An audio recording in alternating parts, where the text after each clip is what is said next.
Hello बच्चा लोग, तो कैसे हो आप। मैं मुस्कान मैम लेके आई हूँ आपके लिए क्लास 12th के बुलेट कॉन्सेप्ट्स। ऐसे कॉन्सेप्ट्स जो आप एनसीईआरटी में बहुत समय लगा के पढ़ोगे, लेकिन मैं आपको बहुत ही कम समय में इन बुलेट कॉन्सेप्ट्स को दिमाग में सेट कर दूंगी। राइट, तो हम लोग पढ़ने वाले हैं क्लास 12th का पहला फिजिक्स का chapter, electric charges and field. Okay, तो इलेक्ट्रिक चार्जेस एंड फील्ड, अगर आप एनसीईआरटी के इंडेक्स को देखेंगे तो स्टार्टिंग के 6 चैप्टर्स में आपको इलेक्ट्रिक करंट, इलेक्ट्रिक मैग्नेटिक कुछ इसी तरीके की चीज़ें देखने को मिलेंगी। राइट, और उसमें से सबसे पहला चैप्टर है आपके सामने इलेक्ट्रिक चार्जेस एंड फील्ड। यानी क्लास 12th में आपको स्टार्टिंग के 6 चैप्टर्स जो कि half of the syllabus contain करने वाला है, उसमें पढ़ना किसके बारे में है, अल्टीमेटली इस चार्जेस के बारे में पढ़ना है। राइट, तो हम इस चार्जेस को पहले एट रेस्ट में पढ़ेंगे, जिसकी डायनेमिक्स को हम कहते हैं इलेक्ट्रोस्टैटिक्स, इलेक्ट्रॉन्स एट रेस्ट। और इलेक्ट्रॉन्स होते क्या हैं, इवेंचुअली वो चार्जेस होते हैं। राइट, तो हम फर्स्ट चैप्टर में पढ़ने वाले हैं चार्जेस एट रेस्ट। जब हम करंट इलेक्ट्रिसिटी पढ़ेंगे तो हम उस चार्जेस को मोशन में कर देंगे, और अगर हम मैग्नेटिज्म की बात करें तो उसमें चार्जेस एक्सेलरेटेड मोशंस में होते हैं। बहरहाल हम अभी चार्जेस एट रेस्ट को ही समझेंगे। राइट, तो हम पहले समझेंगे कि कोई चार्ज के थ्रू कैसे, इलेक्ट्रिक चार्ज के थ्रू एक फील्ड क्रिएट होती है, और ये सभी बातें कैसी चार्जेस होती हैं, उनके बीच में फोर्सेस कैसी होती हैं, ये सभी बातें हम इस चैप्टर में पढ़ेंगे। आई एम वेरी एक्साइटेड कि मैं आपको ये चैप्टर पढ़ाने वाली हूँ, बिकॉज ये चैप्टर कहीं ना कहीं आपके क्लास 12th के चैप्टर की नींव बनने वाली है। तो बच्चों, आपको मैं बता दूँ कि आप सबसे पहले इस चैप्टर में इलेक्ट्रिक चार्जेस को समझेंगे, उनकी प्रॉपर्टीज़ को समझेंगे और समझेंगे methods of producing the charges. Right, कहीं ना कहीं अगर आपको कोई चीज़ आगे के 6-7 चैप्टर्स तक पढ़नी है तो उसकी पॉइंट आपको क्लियर होनी चाहिए, उसकी बेसिक्स आपको एकदम क्रिस्टल क्लियर होनी चाहिए। राइट, तो बात करते हैं सबसे पहले चार्जेस के बारे में। तो बेटा, चार्ज होता क्या है?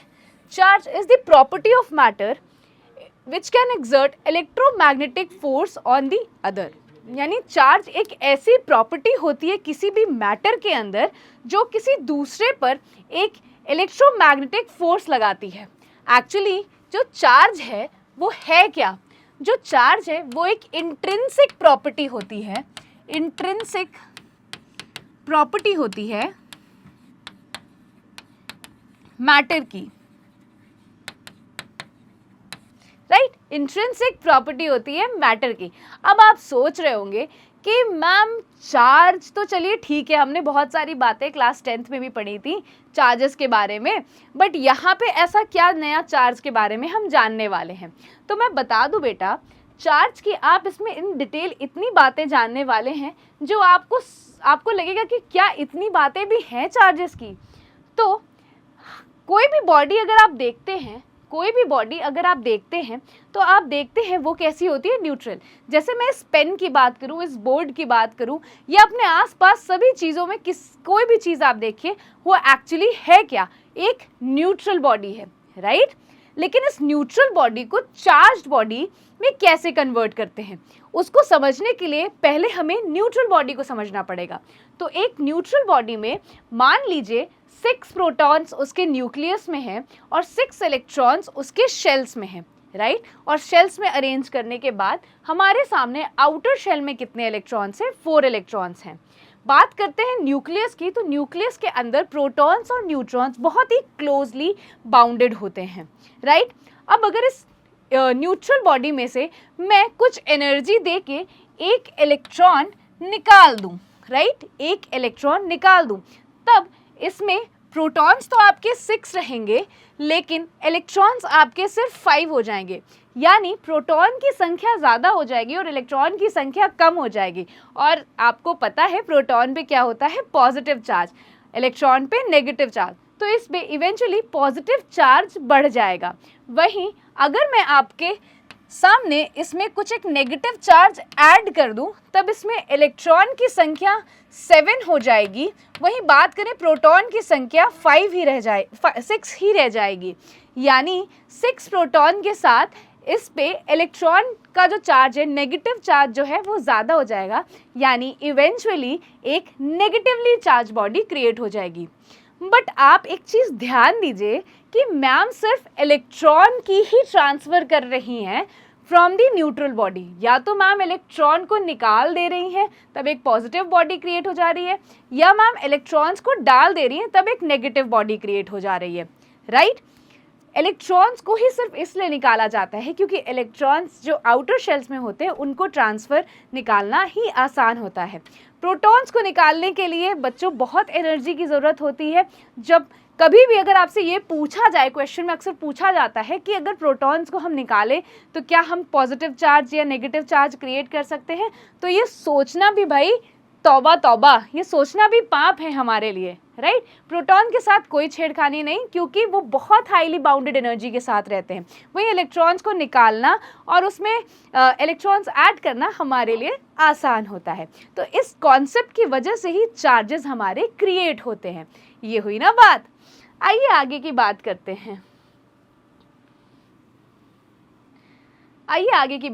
हैं। तो जो आपका आउटर शेल्स होता है उसको हम कहते हैं वैलेंस इलेक्ट्रॉन्स, जो मूव करती है, और अंदर वाले को हम कहते हैं कर्नल। जैसे प्रोटॉन और निकलने के बाद जो सेकंड शेल में इलेक्ट्रॉन्स रहते हैं उन्हें कहते हैं क्या बेटा, आंतरिक या आंतरिक प्लस नाभिक। इस तरीके की बातें हम करते हैं, राइट। अब बात करते हैं आपके सामने कंडक्टर्स और इंसुलेटर्स की। चालक और कुचालक, राइट। तो कुचालक वो होते हैं जो इंसुलेटर्स होते हैं और कंडक्टर्स क्या होते हैं, चालक होते हैं। कंडक्टर्स को कंडक्टर्स ही क्यों और इंसुलेटर्स को इंसुलेटर्स ही क्यों? कंडक्टर्स ऐसी बॉडीज होती हैं जिसके थ्रू फ्लो ऑफ इलेक्ट्रॉन आसानी से हो जाता है। क्यों होता है? बिकॉज कंडक्टर्स के ऊपर फ्री इलेक्ट्रॉन्स होते हैं। Availability of free electrons are there in conductors. अगर हम इंसुलेटर्स की बात करें बच्चों, तो इंसुलेटर्स में फ्री इलेक्ट्रॉन प्रेजेंट नहीं होते हैं, इसीलिए उसके थ्रू फ्लो ऑफ इलेक्ट्रॉन्स या they do not conduct electricity, ऐसी बातें होती हैं, राइट। अब अगर बात करें हम किसी कंडक्टर या किसी इंसुलेटर पे अगर हम कोई चार्ज देते हैं, किसी कंडक्टर्स या किसी इंसुलेटर में हम कोई चार्ज देते हैं, तो समझने वाली बात यह है कि अगर कंडक्टर कोई बॉडी है उस पर हमने एक चार्ज दिया प्लस, तो ये जो चार्ज होगा ये उसके सरफेस पे आ जाएगा। Charge reside eight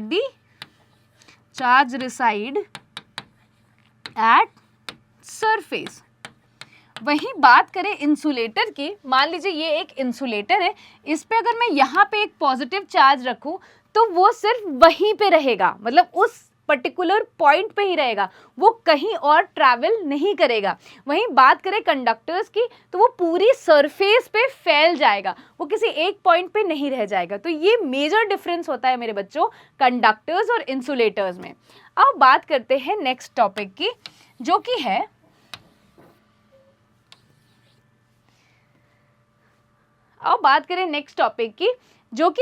how can we charge two bodies, right. हमें ये तो पता चल गया कि कोई भी न्यूट्रल ऑब्जेक्ट को हम पॉजिटिव या नेगेटिव क्रिएट कर सकते हैं, लेकिन आखिर करें तो करें कैसे? किसी भी बॉडी को हम न्यूट्रल से पॉजिटिव या न्यूट्रल से नेगेटिव चार्ज कैसे करें? तो बेटा उसके लिए आपके 3 मेथड्स होते हैं, charging by conduction, charging by friction और चार्जिंग बाय इंडक्शन। हम एक एक करके सभी चार्जिंग को समझेंगे, राइट। तो भाई सबसे पहला पहले आप उसके भी पहले चार्जिंग बाय इंडक्शन, कंडक्शन और इन फ्रिक्शन के पहले जान लीजिए कि हम करंट को क्या लिखते हैं, Q बाय T। और करंट हमें पता है क्या होता है, एक फंडामेंटल क्वांटिटी होती है, right. Q is equals to IT, तो आपने बचपन में ही पढ़ लिया था, यानी क्लास 10th में ही पढ़ लिया था। बात करते हैं यूनिट की, तो एम्पियर सेकेंड यूनिट होती है, कूलम में लिखा जाता है जो कि एक SI यूनिट है। अदर यूनिट्स की बात की जाए तो स्टैट कूलम और इलेक्ट्रोस्टैटिक कूलम और फ्रैक्लिन भी इनकी यूनिट्स है। कई बार क्वेश्चन ऐसे पूछ सकता है कि which of the following is the unit of charge, right. 1 coulomb is equals to 3 × 10⁻⁹ stat coulomb and other units are electromagnetic units, यानी ESU और EMU दोनों ही यूनिट आपकी चार्जेस की होती हैं, राइट। अब कुछ बातें जान लेते हैं, प्रॉपर्टीज कुछ जान लेते हैं चार्जेस की। भाई चार्जेस स्केलर होता है कि वेक्टर, हमें पता है चार्जेस क्या होता है, सिर्फ और सिर्फ स्केलर क्वांटिटी। उनको जोड़ने घटाने के लिए हमें डायरेक्शन की ज़रूरत नहीं होती, ना ही ये वेक्टर लॉ ऑफ अलजेब्रा को फॉलो करते हैं। बात करते हैं कि charge is always associated with mass, but charge इसका उल्टा, ठीक उल्टा पॉसिबल नहीं है। मान लीजिए मैं आपको ये पेन दे रही हूँ, तो क्या आप इस पे कह सकते हैं कोई चार्ज है? जी नहीं, लेकिन हाँ इसके अंदर मास है। लेकिन मान लीजिए मैं एक चार्ज दे रही हूँ, तो डेफिनेटली उसके साथ मास होगा ही होगा, राइट? तो a charge is always associated with mass, but vice और वर्सा इज नॉट ट्रू। यानी मास का ज़रूरी नहीं है कि उस पर चार्ज हो ही हो, लेकिन चार्ज है तो मास होगा ही, राइट? अब बात करते हैं सेकेंड प्रॉपर्टी की, चार्ज इज क्वांटाइज्ड। भाई चार्ज हमेशा क्वांटाइज रहता है। अब क्वांटाइज का मतलब क्या होता है? जैसे अगर आप किसी दुकान में पेन खरीदने जाएं, तो आप उससे ये नहीं कहेंगे कि मुझे 2.5 पेन, 2.5 पेन, 3.5 पेन, 4.5 पेन दे। आप बोलेंगे 2 पेन्स दे दीजिए, 3 पेन्स दे दीजिए, 10 पेन्स दे दीजिए, राइट? आप फ्रैक्शन में पेन को नहीं मांग सकते। Same goes with the charge. आपकी जो चार्जेस होती है वो कभी भी फ्रैक्शनल के टर्म्स में नहीं ट्रांसफर होती, वो हमेशा ही हमेशा इंटीग्रल मल्टीपल ऑफ ई में ट्रांसफर होती है। इसीलिए एक फॉर्मूला होता है Q is equals to plus minus n e. वहीं ई की बात करें जिसकी वैल्यू होती है 1.6 into 10 to the power -19 coulomb, right? तो ये बातें हैं आपकी कुछ छोटी मोटी बातें, राइट? आइए बात करते हैं, जैसा कि यहाँ पे लिखा भी हुआ है, चार्ज इज क्वांटाइज्ड। जो n की वैल्यू होती है वो कैसे हो सकती है? 1 हो सकती है, 2 हो सकती है, 3 एंड सो ऑन, कोई इंटीजर हो सकती है। Charge on a body can be fractional, transfer of electrons can not be fractional. तो भाई आपने क्वेश्चंस में अक्सर देखा होगा 3.5 कूलम चार्ज, 4.6 कूलम चार्ज। तो चार्ज लाइक फ्रैक्शनल एग्जिस्ट करता है, लेकिन ट्रांसफर ऑफ चार्ज जो है, ट्रांसफर ऑफ इलेक्ट्रॉन्स जो है, वो कभी भी फ्रैक्शनल नहीं होगा। 2.5 electron, 3.5 electron, 2.5 electron, 3.5 electrons will not get transferred. Only वही इलेक्ट्रॉन्स ट्रांसफर होंगे जिसके लिए n की वैल्यू इंटीग्रल मल्टीपल में होगी, राइट? आइए बात करते हैं नेक्स्ट प्रॉपर्टी की। कि speed is comparable, charge is invariant. जो चार्ज होता है वो इनवेरिएंट होता है। जैसे अगर हम बात करें मास की, तो मास का वेरिएंस स्पीड ऑफ लाइट के साथ होता है। अगर हम बहुत तेज चले तो हमारा जो मास है वो फ्रैक्शनली थोड़ा सा बढ़ जाएगा। ऐसा केस मास के साथ होता है, बट चार्ज के साथ ऐसा नहीं होता। चार्ज को आप कितनी भी स्पीड से चला दीजिए, उसका मास नहीं बढ़ेगा। That is, it is invariant, okay? अब बात करते हैं इसकी नेक्स्ट प्रॉपर्टी की, charge is always conserve. Charge is always conserve. मान लीजिए मैंने एक आइसोलेटेड सिस्टम लिया, उसमें 2 कूलम, 3 कूलम और 5 कूलम चार्ज लिया, यानी इसमें नेट 10 कूलम चार्ज हुआ। मैंने क्या किया, इसको हल्का सा शेक किया और इसको दूसरी बार देखा, तो इसमें अभी भी इंडिविजुअल चार्जेस बदल गए थे। एक में 1 हो गया था, एक में 4 हो गया था और एक में 5 अभी भी था। तो इंडिविजुअल चार्जेस बदल गए थे, मगर नेट चार्ज अभी भी इस सिस्टम में 10 कूलम ही था। तो चार्ज इज ऑलवेज कंजर्व्ड। बात करते हैं नेक्स्ट पॉइंट की, charge can neither be created nor be destroyed, only transfer. जैसे ट्रांसफर ऑफ इलेक्ट्रॉन्स में भी क्या हो रहा है कि हम एक आउटर शेल से दूसरे आउटर शेल में ट्रांसफर कर दे रहे हैं, इट डिस्ट्रॉय नहीं कर रहे हैं, ना ही क्रिएट कर रहे हैं। तो भाई हम सभी को पता है there are 2 types of charges, एक पॉजिटिव चार्ज होता है और एक नेगेटिव चार्ज होता है। बात करते हैं उनके इंटरैक्शन की, तो पॉजिटिव पॉजिटिव या नेगेटिव नेगेटिव, दोनों ही लाइक चार्जेस के बीच में रिपल्शन होता है, वहीं पॉजिटिव नेगेटिव के बीच में अट्रैक्शन होता है, राइट? और बात करते हैं कुछ ऐसी जो आपको आगे के चैप्टर्स के बारे में भी इंसाइट देता है। जैसे इस चैप्टर में हम चार्जेस एट रेस्ट पढ़ रहे हैं, तो जो कि सिर्फ और सिर्फ इलेक्ट्रिक फील्ड बनाती है, और इलेक्ट्रिक फील्ड इस चैप्टर के ही अदर टॉपिक है, मैं ज़रूर उसको भी कंप्लीट करूँगी, बस आप एक हल्का सा आइडिया ले लें। जब हम वेलोसिटी को कांस्टेंट, मतलब इलेक्ट्रॉन को कांस्टेंट स्पीड से चला देते हैं, तब कौन सी स्पीड होती है भाई? It produces both electric and magnetic field, but कोई भी रेडिएशन नहीं बनती है। लेकिन अगर कांस्टेंट वेलोसिटी से ना घुमा के थोड़ा सा एक्सेलरेट कर दें उसी इलेक्ट्रॉन को, तो साथ साथ रेडिएशन भी होने लगता है। और रेडिएशन के केस में हम बहुत सारे और लॉज पढ़ेंगे मैग्नेटिज्म में, राइट। तो ये कुछ इंसाइट था आपके आगे के चैप्टर्स का भी, जो इसी चैप्टर में देना बहुत ही ज़रूरी था। आइए बात करते हैं मेथड्स ऑफ चार्जिंग की, जिसके बारे में मैं आपको हिंट कर रही थी। तो बेटा there are 3 methods of charging. जो सबसे पहली मेथड है फ्रिक्शन है। फ्रिक्शन आप इंसुलेटर्स के केस में पढ़ते हैं। इंसुलेटर्स को अगर आप रब कर दें तो कुछ इलेक्ट्रॉन एक बॉडी से दूसरी बॉडी में ट्रांसफ़र होता है। जिसमें ट्रांसफ़र होता है वो एक नेगेटिवली चार्ज बॉडी हो जाती है, और जिससे ट्रांसफ़र होता है वो एक पॉजिटिवली चार्ज बॉडी हो जाती है। बात करते हैं इंडक्शन की। तो इंडक्शन एक ऐसा मेथड होता है जिसमें आप दो बॉडीज़ को छूते भी नहीं हैं और eventually one of the body gets charge. उसके लिए लेकिन करना क्या होता है, उसके लिए समझना पड़ेगा पहले आपको अर्थिंग को। अर्थिंग बेटा कुछ नहीं होती है, बस सिंपल सी बात है, अगर आप किसी भी बॉडी को अर्थ के साथ एक सिंपल वायर में कनेक्ट कर दें तो उसी को आप क्या कहते हैं, अर्थिंग कहते हैं, राइट। आई होप आपको अर्थिंग समझ में आ गई होगी।